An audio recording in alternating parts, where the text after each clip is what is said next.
Hola, muy buenas tardes a todos y bienvenidos a un nuevo programa del canal de Vicente Fuentes y de la web ufopolis.com. Es un enigma que ha acompañado al mundo del misterio desde hace más de 80 años.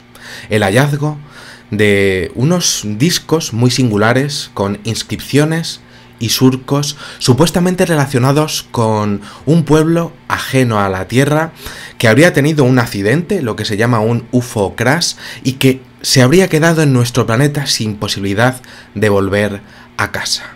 Estoy hablando de los enigmáticos discos Dropa, un auténtico galimatías en donde se mezcla folclore y las técnicas de ciencia más avanzadas, que estaría enfrentando realmente tradición y técnicas de exploración física y química, pues totalmente vanguardistas. Estoy hablando de unos discos con los cuales nadie parece tener una conclusión clara de dónde han salido y sobre todo qué información exponen para que fuera realmente conservada en toda la historia.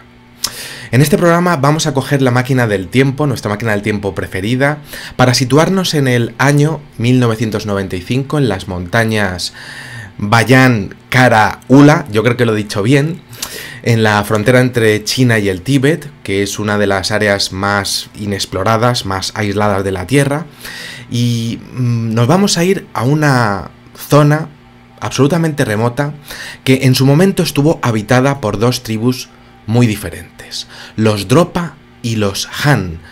Los Han, pueblo que por cierto aún sigue viviendo allí. En este entorno de la provincia de Sichuan se descubrieron los restos de ese antiguo pueblo Dropa, según publicó la agencia Associated Press, exponiendo unos rasgos muy característicos, muy extraños y únicos a nivel antropológico, que desde luego, pues según la biología recogida hasta el momento por los seres humanos, pues no se corresponde con algo normal y habitual dentro de lo que son todo lo que es la evolución de nuestra especie. Vamos a ver las características. Pequeña estatura, la altura media de un adulto, pues de un metro con 50 centímetros. La verdad es que bastante extraño lo que sería esa altura. Una tez excesivamente amarilla. Volumen craneal en centímetros cúbicos desproporcionadamente grandes con respecto a la media mundial. Una calvicie atenuada, no como la que podemos tener las personas normales, sino, que esta gente, pues es que era calva prácticamente en su mayoría. Ojos frecuentemente grandes y de tonos azulados, además, todo lo que serían, pues esos seres, pues tenían todos los ojos azules. Pero es que además no tenían un aspecto oriental esos ojos, tenían un toque que a mí me recuerda muchísimo a lo que se ve en las estatuas de la isla de Pascua. Interesante esto. Unos rasgos únicos, ni chinos ni caucásicos, una tribu que no se ha visto otra vez en la Tierra, y finalmente unos cuerpos sumamente delgados y delicados. El peso medio de un adulto era aproximadamente de unos 50 kilos, es decir, eran raquíticos, podríamos decir. Algo, como vemos, realmente único. Los antropólogos tomaron el descubrimiento como una mezcla, pues era una mezcla de estupor y también de desconcierto, ¿no? ¿Quiénes eran esos extraños seres humanos y por qué estaban solamente en ese lugar de la Tierra? ¿Eran seres humanos realmente? ¿Había ocurrido algo en la evolución de nuestra especie para presentar tan inusuales características, pero justo allí? ¿Y por qué tan diferentes? A este respecto, pues tenemos que viajar al año 1938, en el que el profesor de arqueología de la Universidad de Pekín, un hombre que se llama Chi Piu Tei, yo no sé chino, ¿no? Pero creo que lo he dicho bien, resulta que organiza una expedición en el sistema de cuevas de Sichuan que la verdad es que llamaba la atención esas cuevas a nivel geofísico por la extraña conformación de sus túneles. Eran muy raros esos túneles. Parecían tener una geometría cuadrada y estaban excavados en rocas con un punto de fusión alto. Y claro, ¿quién habría tenido una herramienta capaz de fundir esas rocas y darles ese aspecto tan perfecto y tan característico? Las primeras descripciones exponían que podrían haber sido excavadas con una fuente de calor artificial. Y esto pues se exponía dado el estado vitrificado de los minerales de las paredes, mostrando algunos de ellos cristalizaciones imposibles que solamente se pueden conseguir a nivel industrial. Pero claro, es que aquello pues no tenía sentido ninguno, y además es que no era lo único que se estaba descubriendo. La expedición también halló lugares de entierro, como unas tumbas de pequeño tamaño con esqueletos de gran capacidad craneal y además unos huesos, unos huesitos finos y muy delicados. ¿Quiénes eran esos seres humanos, supuestos seres humanos que estaban allí enterrados? Pero, claro, había mucho más y todo ello era completamente desconcertante. Sobre las paredes había figuras y pictogramas de representación de la Tierra, pero vista desde fuera, con además algunas constelaciones y el Sol y la Luna en su conjunto, siempre juntos, y todos ellos además interconectados entre sí. Es decir, quien lo dibujó aquello pues estaba intentando dar un mensaje a las generaciones siguientes. Y claro, estamos hablando de una cultura extrañísima con además una obsesión por el cosmos, pues podríamos decir total. Pero claro, había que ver quién era esa gente, pero sobre todo, pues qué antigüedad tenía todo aquello. Todo parecía el descubrimiento del siglo, pero es que aún había más. Lo que más llamó la atención fue el hallazgo de unos discos de piedra de dimensiones espectaculares, unos 22,7 centímetros de diámetro y unos 2 centímetros de espesor. Y es que eran fascinantes esos discos. En la parte central de los mismos había un agujero de 2 centímetros de donde surgía una doble espiral además prácticamente perfecta y simétrica, que iba además desarrollándose en todo el disco hasta el borde del mismo. Y tenía mensajes en su superficie. En el interior de esas espirales había extraños surcos y marcas que evidentemente no estaban puestos al azar. Exponían información y además estaban perfectamente organizados esos discos, y las informaciones también estaban perfectamente organizadas. No estaba aquello diseñado, podríamos exponer porque sí. Eran toda una serie de discos, cada uno de ellos con sus surcos y sus espirales, llegándose a encontrar 716 de ellos, todos ellos además diferentes. Todo era fascinante, pero había una pregunta irresuelta que desconcertaba a todos los expertos científicos, antropólogos y sobre todo lingüistas que se acercaban a ellos. ¿Quién habría sido capaz de tallar algo así en la antigüedad? Y sobre todo, ¿de qué época estaban datados y qué decían? Las pruebas del carbono 14 confirmaron una antigüedad de entre 10.000 y 12.000 años, anteriores, por tanto, a las pirámides de Egipto, según la ciencia oficial. Claro, todo era asombroso, sobre todo porque es que no tenía sentido. ¿Quiénes eran los Dropa?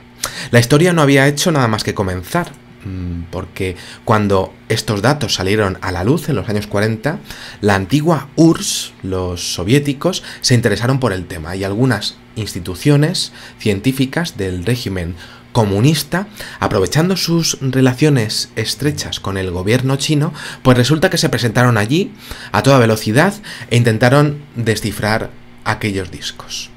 Y no se lo tomaron a risa, porque dedicaron en secreto grandes presupuestos para ello, para intentar saber qué decían aquellos discos.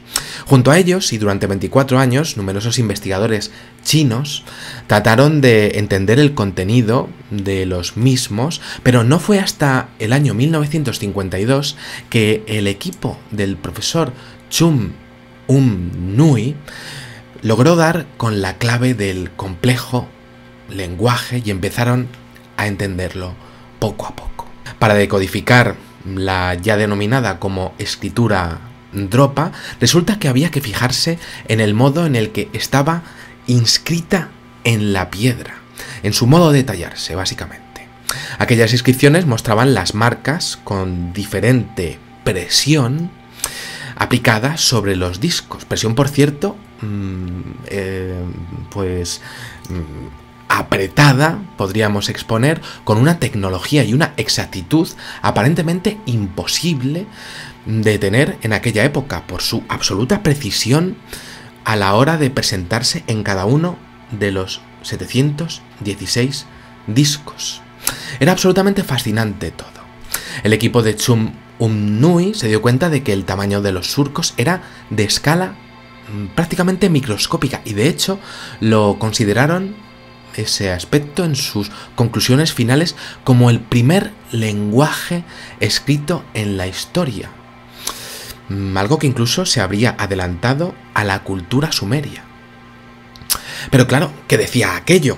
Vuelvo a decir, pues os cuento. Cuando aquel equipo de Rusia y China fueron poco a poco transcribiendo los símbolos mediante métodos ópticos aparentemente simples, con lupas normales, pues vino algo inevitable: la censura. Los desconcertantes y desestabilizadores mensajes con sus conclusiones finales, pues la verdad es que eran muy importantes para los chinos, así se lo tomaron ellos, y resulta que fueron inmediatamente puestos en cuarentena por la Academia de Historia de la Universidad de Pekín, llegándose incluso a prohibir cualquier tipo de filtración que pudiese salir a la prensa poco después. Umnui fue supuestamente amenazado y obligado a no contar nada de estos hallazgos por el gobierno chino, y todo aquello se convirtió en un asunto de Estado. Había que borrar cualquier tipo de vestigio de todo esto y que nadie supiera nada de los discos Dropa. Todo quedó así hasta que en el año 1965, en un artículo del filólogo Vladislav Zaitsev, en una revista alemana, pues resulta que salieron parte de las transcripciones de Umnui y la historia que contaban era absolutamente increíble. La información versaba sobre un aterrizaje de emergencia en las montañas de Bayan Karaula por parte de un artefacto cuya procedencia sería ajena a la Tierra, lo que hoy llamaríamos directamente como un UFO crash. Los supervivientes del accidente, los Dropa, así fueron llamados, pues habrían acudido a refugiarse en cuevas cercanas para, pues resguardarse del frío, pero los habitantes humanos de los alrededores de la zona, los Han, les habrían visto y les habrían atacado al considerarlos invasores de su territorio, de su área.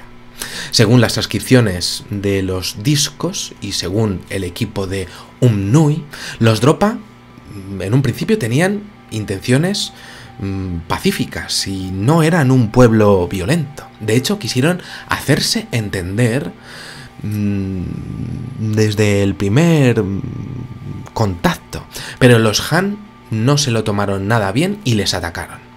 En aquellos discos Dropa, pues se narraba que los Han, pues poco a poco fueron aceptando su presencia allí tras el comienzo inicial del accidente, pero había más. En aquella información se exponía un auténtico problema para los Dropa. Les fue absolutamente imposible reparar su vehículo espacial para regresar a su planeta de origen, teniendo que quedarse a vivir aquí, en la Tierra. Daños irreparables y con imposibilidad de construir otro con los materiales y minerales de los que disponían en la Tierra. Allí se quedaron, pero claro, volvemos a lo mismo. ¿Quiénes eran? Su aspecto es interesantísimo para la investigación del fenómeno ovni del siglo XXI, básicamente por un aspecto. En los discos aparecen descripciones clarísimas de los Dropa, entre los que pues destacan esos aspectos, esas descripciones, pues destacan su altura. La altura de 1 a 1,20 metros de altura, similar a la que presentan muchos de los seres denominados grises en la ufología moderna y básicamente idénticos a los protagonistas de las abducciones reportadas a lo largo y ancho del mundo. Los Han los llamaban los llegados de las nubes y su morfología era extremadamente perturbadora para ellos. Ojos tremendamente saltones, extremidades desproporcionadas con respecto a ellos y una tez pues amarillenta y un rostro demacrado para ellos, completamente demacrado. Los discos exponían las informaciones de forma completamente clara. No se sabe quién lo habría labrado cada uno de ellos, pero la información desde luego era concisa. A los que les vieron, pues desde luego no les hacía ninguna gracia tenerlos allí. Y de hecho llegó un momento en el que el miedo cundió entre los Han en la zona y les dio muchísimo miedo estar allí por los extraños comportamientos de los Dropa. Fueron a por ellos aprovechando su falta de medios tras el accidente y desde luego los machacaron. Los Dropa finalmente fueron perseguidos, exterminados y masacrados, y en la descripción además es que hay una característica rarísima. Aunque de carácter pacífico, resulta que no parece que los Dropa se quisieran defender con eficiencia, se consiguieran defender con eficiencia, pero ni siquiera lo intentaron hacer. Según Umnui, la nave y quizá los elementos defensivos y de comunicaciones de los Dropa debían estar completamente destruidos. Y ellos mismos estaban, pues vamos a decirlo bien claro, hechos polvo. Aún así, ni siquiera huyeron de la zona. Es que no se podían casi ni mover. Los Dropa no conseguían estar bien dentro de la biosfera de la Tierra. Y todo lo que expongo es curioso porque estas transcripciones, además, es que coinciden con todas las tradiciones orales de los pueblos de la zona en donde se describe una ancestral matanza fuera de lo que son los discos Dropa. Bueno, pues las leyendas de la zona exponen unas matanzas considerables a un pueblo de seres de similares características a las que aparecen en las transcripciones de los discos Dropa de Umnui. Es decir, aparece la misma historia en lo que sería la información de los discos Dropa y las leyendas de los Han.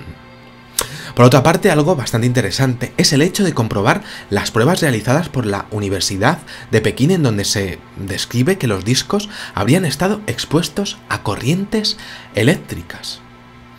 Os cuento, en 1968, Vladislav Zaitsev realizó varias pruebas en los discos que revelaron algunos aspectos pues que eran extrañísimos, unas propiedades bastante peculiares.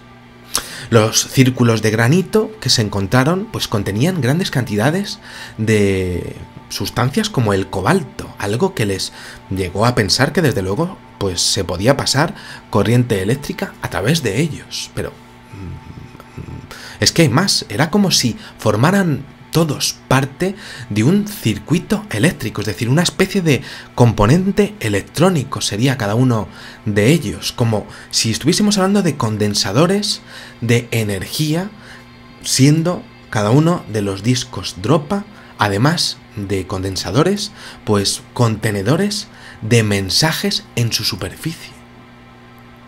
Y se descubrió más, el oscilógrafo reveló efectivamente la presencia de un ritmo de oscilación similar a las estructuras por las que ha pasado electricidad en algún momento de su pasado geológico, y era el factor diferenciador al respecto de los discos Bi de jade encontrados en muchas partes de China y posiblemente copiados de estos discos Dropa. En 1974, pues Ernest Wegener, un ingeniero austríaco, se encontró dos de los discos en el Museo Banpo Boguwan, que creo que lo he dicho también bien, pues el museo que está en Xi'an, provincia de Shanxi, y bueno, pues resulta que el director del museo pues no le pudo decir nada a este ingeniero, pero sí que le comentó un aspecto muy interesante, y es que parece que aquellos discos no estaban enterrados porque sí, porque había observado que aquellos discos en contacto con el aire se deterioraban y no les no les estaba pasando gran cosa, mucho más que eso, pero desde luego se estaban como oxidando. El señor Ernest Wegener no los pudo sacar de aquel museo, pero sí que se le permitió fotografiarlos. Muy bien. 20 años después, en 1994, los discos desaparecieron de allí, alguien los robó, y desde entonces la ubicación de los discos Dropa es desconocida.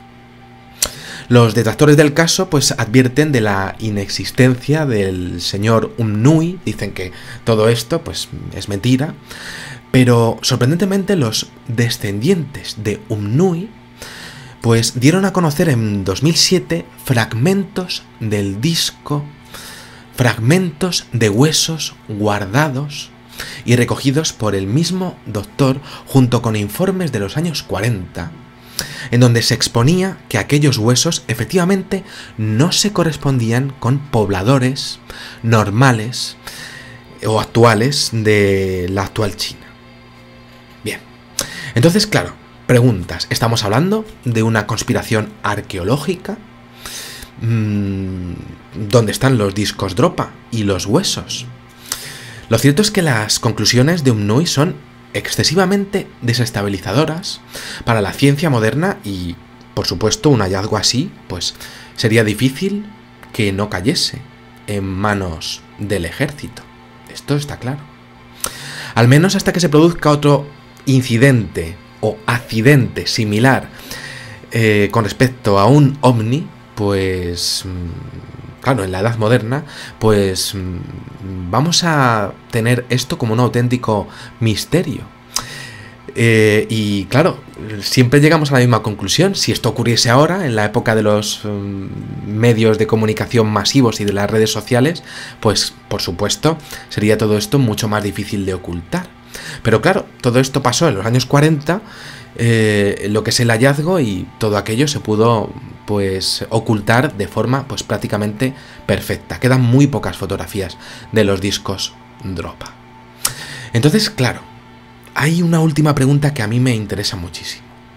¿Sería posible que aquellos seres se llegasen a mezclar genéticamente con nosotros? ¿Y quiénes son los Hunza? La tribu que supuestamente no envejece ni enferma y que parece tener parte de sus características en la frontera de Pakistán.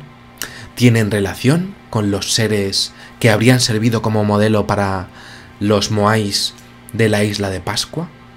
Bueno, pues nada, espero que os haya gustado muchísimo este videoprograma. Os invito a suscribiros en mi canal y en mis redes sociales para seguir pues todo lo que voy publicando en Facebook, en Twitter, en Google+, en Pinterest, bueno, en fin, todo lo que hay por ahí. Y nada, pues os espero, como decía, en el siguiente. Muchísimas gracias y, como digo siempre, salud y suerte. Adiós.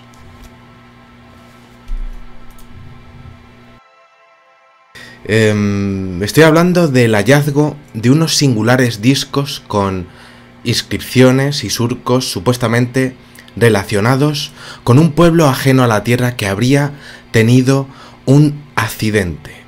Estamos hablando de algo absolutamente impresionante que se habría estrellado con la Tierra y que no habría tenido posibilidad de remontar el vuelo, de lo que podría ser llamado como volver a su casa. Estoy hablando de los enigmáticos discos Dropa, un auténtico galimatías en donde se mezcla folclore, ciencia, la ciencia más avanzada yo creo, tradición y técnicas de exploración física y química. Estoy hablando de algo que realmente pues parece que pone en... Es que tengo aquí una pelusa y así no se puede trabajar. Esto es una pelusa de gato. De gato. Bueno, aquí está la pelusa. Bueno, voy a volver a empezar porque esto ha sido un auténtico desastre. No estaba mal